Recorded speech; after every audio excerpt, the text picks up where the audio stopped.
Mike Defensor, the known Wonder Boy.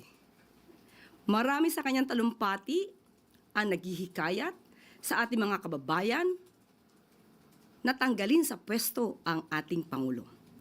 Alam na natin ang motibo.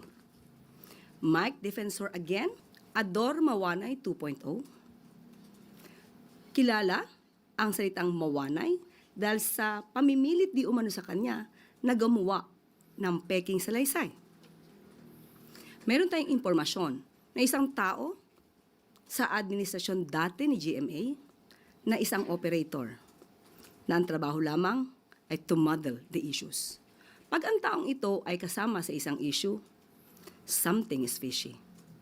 Ma'am, follow-up lang po. With that said, do you see this as a way of diverting the attention sa nangyayari ngayon sa ICC, given na isa po sa mga naging paratang ay ang sinasabing panunuhol daw po sa ICC investigators?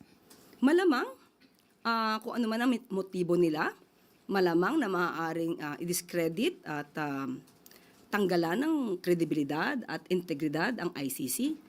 But mas concerned po tayo sa mga kasinungalingan kanilang ibinabato sa ating Pangulo.